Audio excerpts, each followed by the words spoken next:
Bismillahirrahmanirrahim. Assalamualaikum warahmatullahi wabarakatuh. Selamat pagi, salam sejahtera bagi kita semua. Om Swastiastu. Tapi pun sebelum kita memasuki materi, kita perkenalan dulu ya adik-adik ya. Tak kenal maka tak sayang.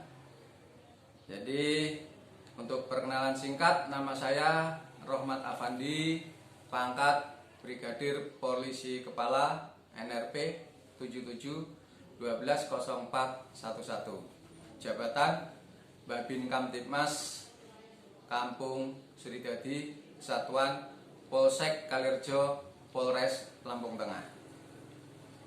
Mungkin itu saja adik-adik siswa-siswi SMA Negeri 1 Kalirjo yang saya cintai, saya hormati, dan saya banggakan. Jadi perkenalan singkat seperti itu. Sebelum memasuki materi pada adik-adik semuanya, saya sebagai Babin Kamtibmas Kampung Suridadi menghimbau kepada adik-adik siswa-siswi SMA Negeri 1 Kalirjo ini dalam suasana COVID-19 tetap disiplin, patuhi protokol kesehatan. Yang pertama, wajib memakai masker apabila keluar rumah ataupun ke tempat lainnya. Yang kedua, rajin cuci tangan, jaga kebersihan, pola hidup sehat, dan tentunya yang selanjutnya hindari kerumunan, hindari aktivitas yang menimbulkan orang banyak, dan untuk pencegahan COVID-19. Yang terpenting, mari adik-adik semuanya kita sama-sama mematuhi protokol kesehatan, disiplin protokol kesehatan guna untuk memutus penyebaran COVID-19. Baiklah adik-adik, kita memasuki materi pengenalan narkoba. Adik-adik semuanya, siswa-siswi SMA Negeri 1 Kalirjo, tentunya adik-adik sudah sedikit banyaknya mendengar apa sih itu narkoba, apa sih bahaya narkoba, dan bagaimana caranya kita semuanya terhindar dari pengaruh narkoba dan cara pencegahannya seperti apa. Baiklah adik-adik semuanya, langsung kita memasuki materi apa itu narkoba. Jadi kita dengar narkoba. Narkoba adalah zat kimiawi yang mampu mengubah pikiran adik-adik semua, perasaan, fungsi mental, dan perilaku seseorang. Jadi kalau kita terpengaruh narkoba atau memakai narkoba, otomatis pikiran kita, perasaan kita, dan mental kita, dan apalagi perilaku kita pasti akan terganggu. Jadi itu pengertian narkoba, zat kimiawi yang mampu mengubah pikiran, perasaan, fungsi mental, dan perilaku seseorang. Narkoba sendiri kepanjangan dari narkotika dan obat-obatan berbahaya. Berbahaya, obat-obatan yang dilarang, baik itu dilarang oleh pemerintah, negara, ataupun dilarang oleh agama. Jadi itu pengertian narkoba adik-adik siswa-siswi semuanya. Dan selanjutnya narkoba dibagi menjadi 3: narkotika, psikotropika, dan zat adiktif. Apa sih yang dinamakan narkotika? Narkotika adalah zat atau obat yang berasal dari tanaman atau bukan tanaman. sintetis maupun bukan sintetis, semi sintetis, yang dapat menyebabkan penurunan ataupun perubahan kesadaran, hilangnya rasa, mengurangi, bahkan sampai menghilangkan rasa nyeri, dan dapat menimbulkan ketergantungan. Itu definisi atau pengertian narkotika. Sedangkan narkotika itu ada 3 golongan. Yang pertama, golongan 1, narkotika jenis golongan 1, yaitu mencakup heroin, kokain, dan ganja. Apa itu heroin, kokain, dan ganja? Heroin, kokain, itu berasal dari tanaman. Itu adanya di luar negeri, bukan di wilayah kita. Dan ganja, sedangkan ganja itu berbentuk tanaman, ada di wilayah kita di Indonesia. Bentuknya ganja seperti daun kenikir ya adik-adik ya, seperti daun kenikir. Perlu diketahui adik-adik siswa-siswi SMA Negeri 1 Kalirejo itu yang ada di wilayah kita, yang sering kita jumpai ganja. Terus yang golongan 2, narkotik golongan 2 itu zat-zat fentanyl, petidin, dan morfin. Yang ketiga, golongan 3, narkotik golongan 3 yaitu kodein, difenoksilat. Itu jenis-jenis narkotika dibagi menjadi 3 golongan. Dan selanjutnya psikotropika. Apa sih definisi psikotropika? Narkoba jenis psikotropika. Psikotropika adalah obat kimia yang dapat bekerja pada sistem saraf pusat, yang dapat mengubah fungsi otak kita, seperti mempengaruhi suasana hati, kesadaran, persepsi, atau perilaku seseorang.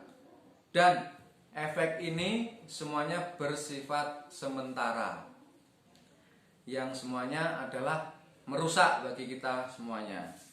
Sedangkan psikotropika itu sendiri dibagi menjadi 4 golongan, yaitu golongan psikotropika yang pertama ekstasi.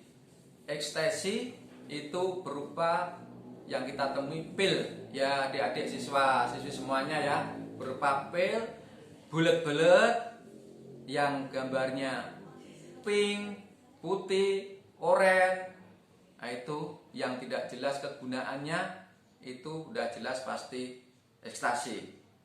Itu sangat dilarang karena ekstasi udah jelas mengubah fungsi otak, mempengaruhi suasana hati, kesadaran, ataupun perilaku seseorang. Perilaku kita apabila kita menggunakan psikotropika jenis ekstasi. Terus yang golongan yang kedua, psikotropika golongan yang kedua yaitu sabu-sabu. Itu bahannya seperti serbuk dan efeknya juga sama, merusak hati, kesadaran, atau mengubah perilaku seseorang, dan semuanya itu bersifat efek sementara juga. Yang golongan ketiga, psikotropika yang ketiga, amorbital pentazolin. Ini bahan kimia. Terus golongan keempat psikotropika yaitu diazepam, halozepam, triazolam, dan chlordiazepoksida. Jadi itu pengertian psikotropika, obat kimia yang dapat bekerja, yang merusak saraf, mengubah fungsi otak kita, mempengaruhi suasana hati, kesadaran, ataupun mengubah perilaku kita semuanya apabila kita mengkonsumsi, memakai psikotropika jenis-jenis tersebut. Dan yang selanjutnya yaitu barang berbahaya, obat berbahaya lainnya yang adiktif. Adiktif dalam artian membuat kita kecanduan ataupun ketergantungan. Adiktif itu sendiri atau berbahan berbahaya lainnya berasal dari tanaman atau bukan tanaman, sintetis maupun bukan sintetis, yang dapat menimbulkan ketergantungan seperti yang ada pada rokok, nikotin. Ya adik-adik semuanya ya, siswa-siswi SMA Negeri Kalirejo, yang sering kita jumpai yaitu rokok. Rokok itu sangat berbahaya, udah jelas mengandung nikotin yang tidak sehat ataupun yang mengganggu paru-paru kita semuanya. Terus yang selanjutnya yang mengandung zat adiktif itu alkohol. Alkohol yang terdapat pada minuman keras itu juga sangat merusak dalam diri kita maupun organ-organ tubuh kita. Dan selanjutnya kafein. Kafein itu terdapat pada kopi dan teh. Kalau kita menggunakannya bahan-bahan adiktif seperti yang saya sebutkan di atas tadi, kalau berlebihan tidak sesuai dengan anjuran para ahlinya, maka kita akan merasakan hal-hal yang merusak pikiran kita ataupun perasaan kita. Yaitu ya adik-adik ya, siswa-siswi semuanya, itu bahan adiktif yang bisa kita temui tiap hari. Terus selanjutnya sasaran pengaruh narkoba. Jadi perlu diketahui oleh adik-adik semuanya ya, siswa-siswi SMA Negeri 1 Kalirejo. Sasaran narkoba itu selalu menjurus ke usia menjelang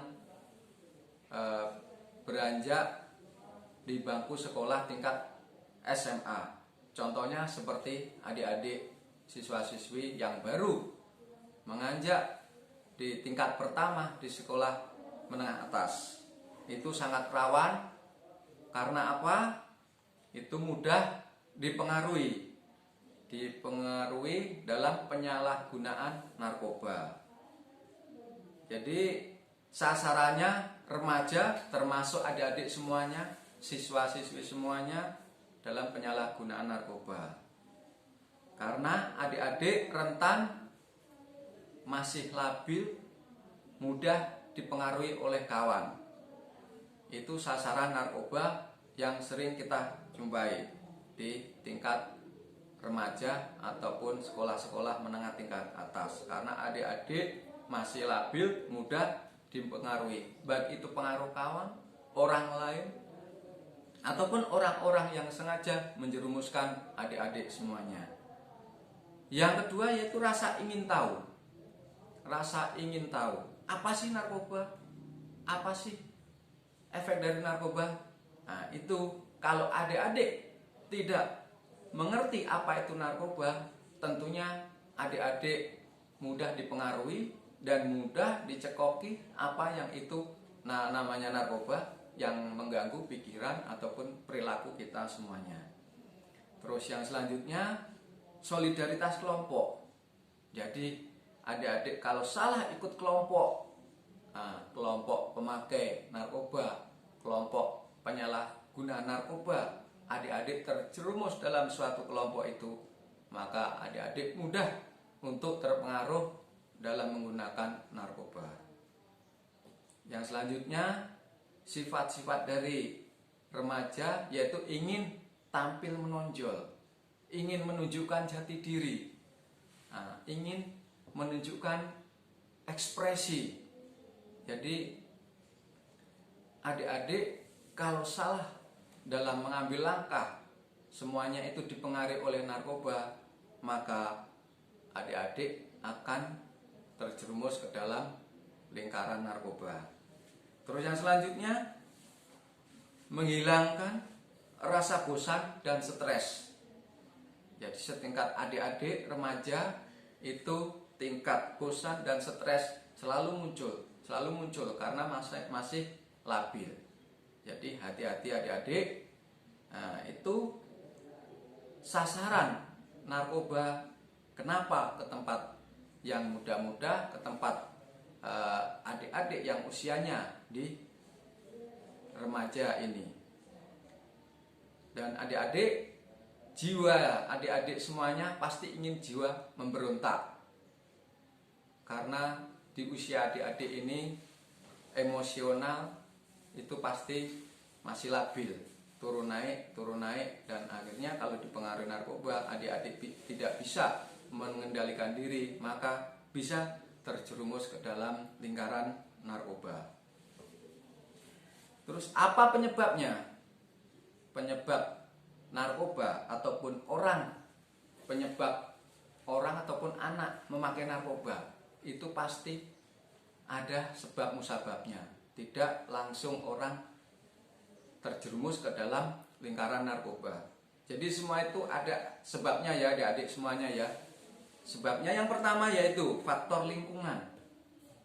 Jadi adik-adik harus jeli di lingkungannya itu, biar adik-adik tidak dapat terpengaruh dengan narkoba.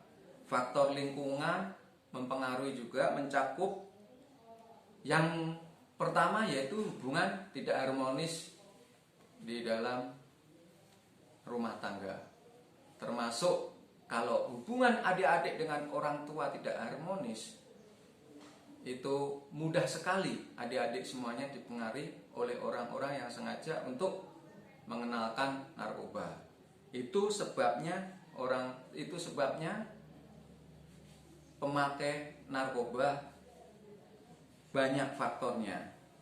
Hubungan tidak harmonis dengan orang tua itu merupakan sebab dari orang ataupun remaja untuk penyalahgunaan narkoba.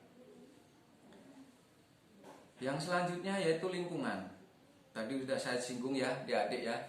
Lingkungan itu termasuk salah satunya untuk pengaruh kita menggunakan narkoba atau tidak. Kalau lingkungan adik-adik tinggal di sekitar lingkungan itu udah gak karu-karuan, banyak pemakai narkoba, banyak memakai psikotropika. Jadi adik-adik, faktor-faktor inilah yang bisa mempengaruhi adik-adik semuanya terjerumus ke dalam penyalahgunaan narkoba. Jadi tetap adik-adik kenali lingkungan, jangan sampai kita tinggal ataupun di lingkungan yang notabene banyak pemakai narkoba. Itu penyebab faktor penyalahgunaan narkoba ya adik-adik, siswa-siswi semuanya ya.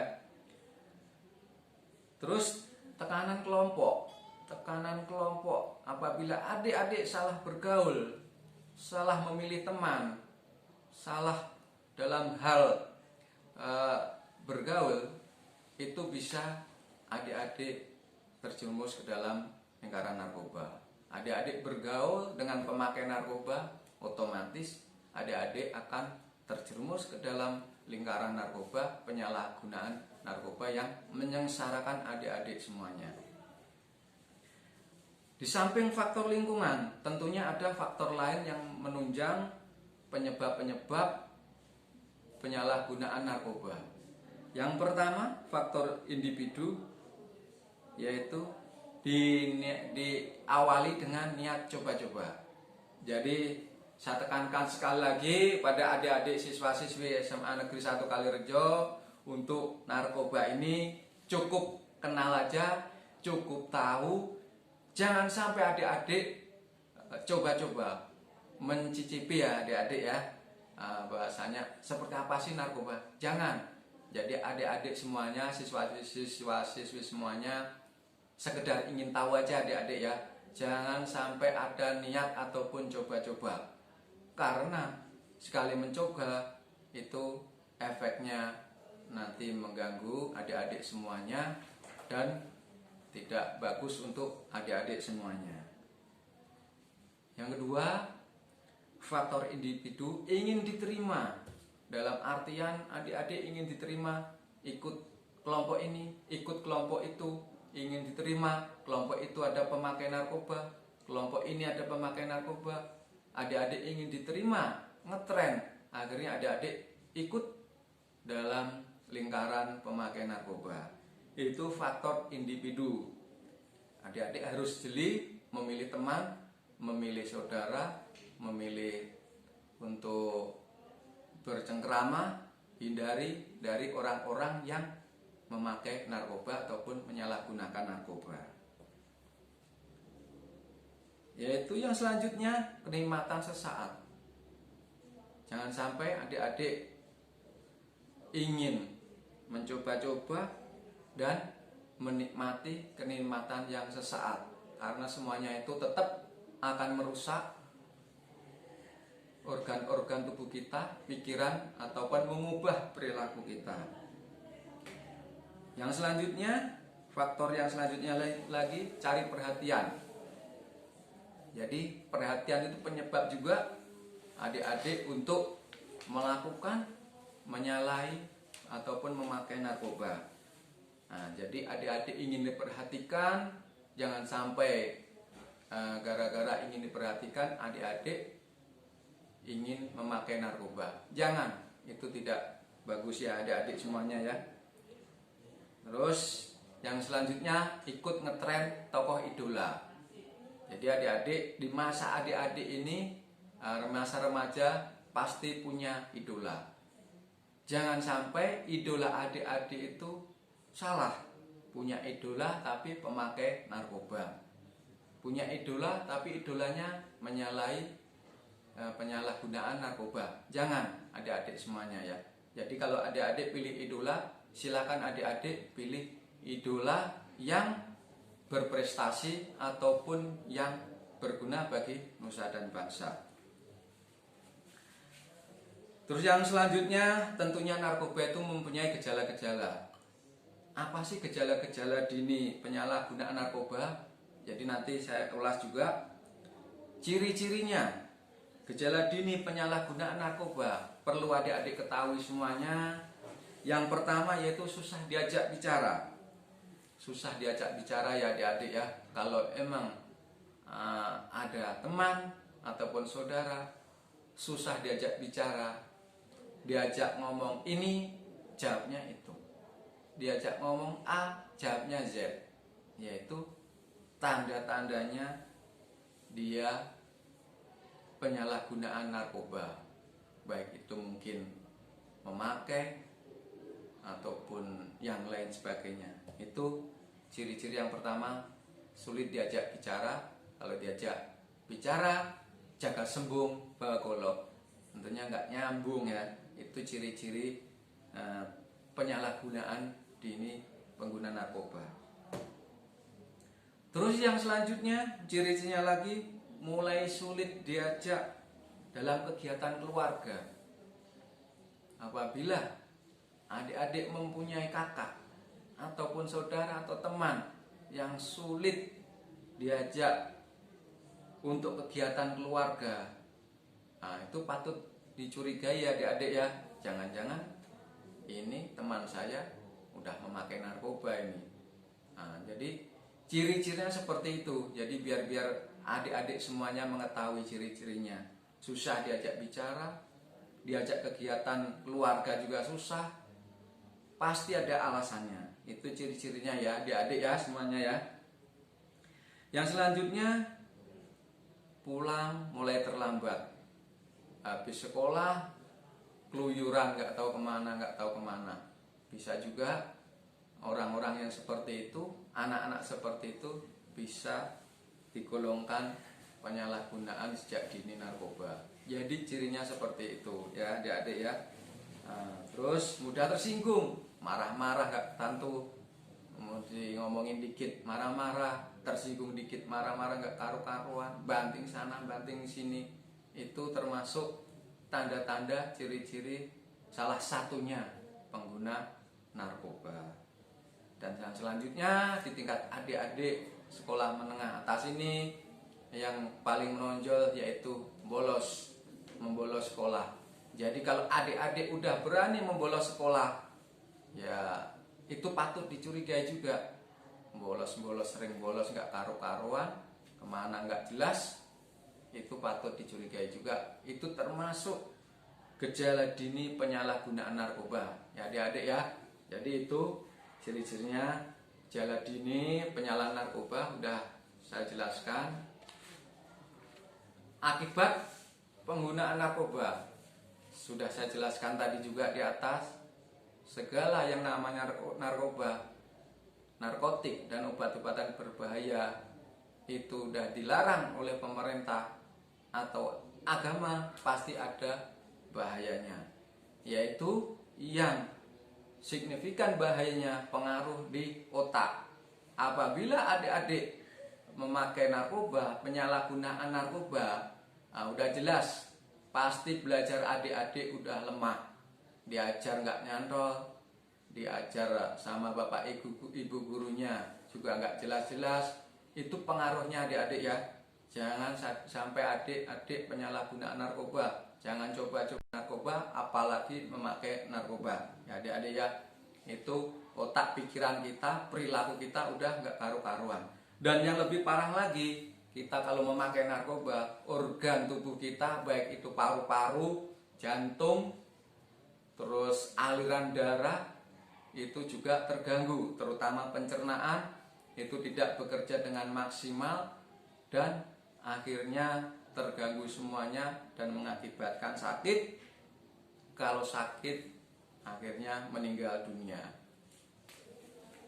Itu akibat dari penggunaan narkoba. Jadi sangat jelas akibatnya mengganggu otak, mengganggu pikiran, ataupun mengubah perilaku kita yang tidak baik di masyarakat ataupun di lingkungan adik-adik semuanya.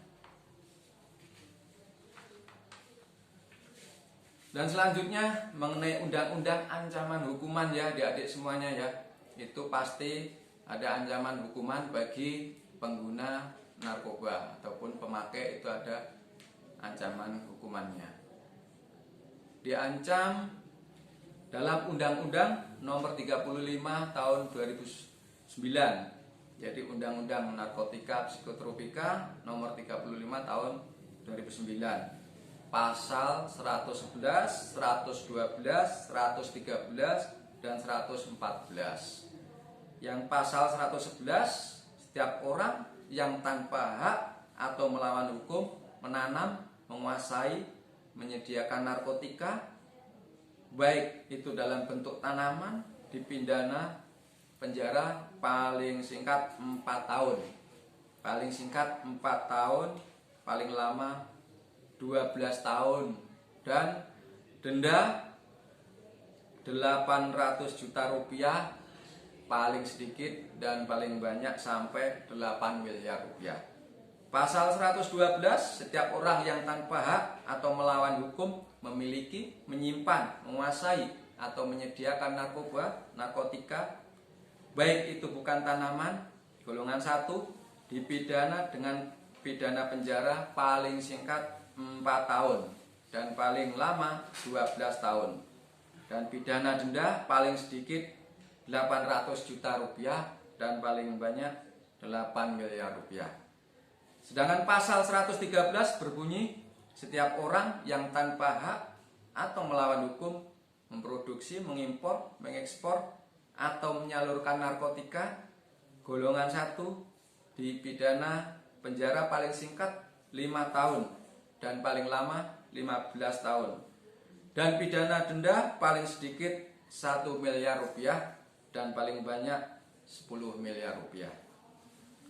Pasal 114 di Undang-Undang Nomor 35 Tahun 2009 yang bunyinya, setiap orang yang tanpa hak atau melawan hukum untuk dijual, menjual, membeli, menerima, menjadi perantara dalam jual beli, menukar atau menyerahkan narkotika, golongan 1, dipidana dengan pidana penjara seumur hidup atau pidana penjara paling singkat 5 tahun dan paling lama 20 tahun, dan pidana denda paling sedikit 1 miliar dan paling banyak 10 miliar rupiah. Jadi adik-adik udah jelas undang-undang yang mengatur narkoba, narkotika, psikotropika, yaitu Undang-Undang Nomor 35 Tahun 2009. Sudah saya jelaskan tadi, mulai dari pengguna, pemakai, bahkan pengedar. Yang terberat yaitu pengedar dengan ancaman seumur hidup. Seumur hidup, dan paling singkat 5 tahun penjara, dan paling lama 20 tahun penjara. Dendanya pun juga sangat fantastik, yaitu 1 miliar dan paling banyak 10 miliar rupiah. Itu undang-undang penyalahgunaan narkoba, untuk diketahui oleh adik-adik siswa-siswi SMA Negeri 1 Kalirejo ini. Terus yang selanjutnya, apa sih kiat-kiat agar kita terhindar dari penyalahgunaan narkoba? Tentunya dalam menghindari narkoba itu ada kiat-kiatnya, ada cara-caranya, ada faktor-faktornya juga.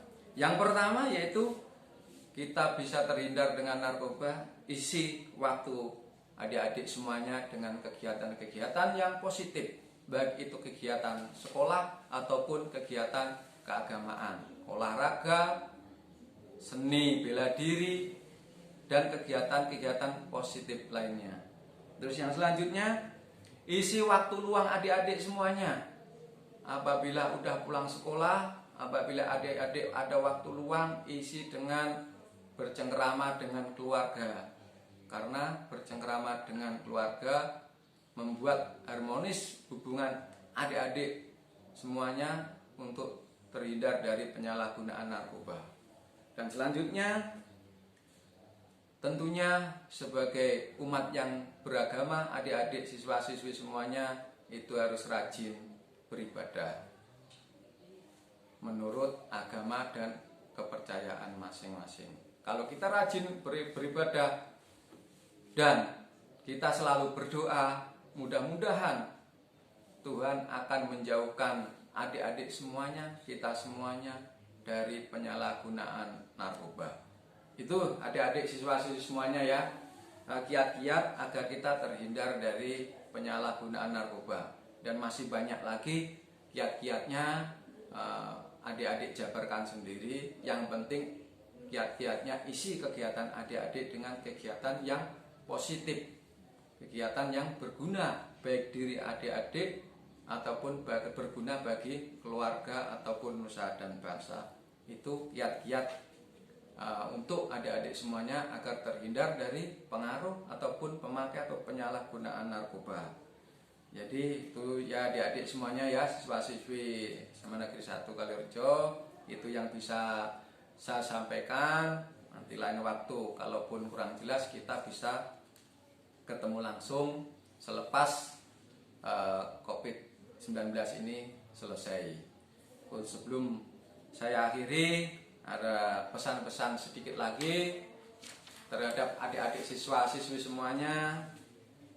Pesan yang pertama, patuhi rambu-rambu lalu lintas adik-adik sewaktu belajar ataupun pergi dengan menggunakan kendaraan sepeda motor. Patuhi aturan-aturan lalu lintas. Yang pertama, cek kendaraan. Sudah layakkah kendaraan adik-adik ini untuk dipakai? Kalau sudah layak, standar semuanya, jangan dimodif-modif, apalagi zaman sekarang knalpotnya kenceng-kenceng ya, adik-adik siswa-siswi semuanya ya, jangan sampai dimodif.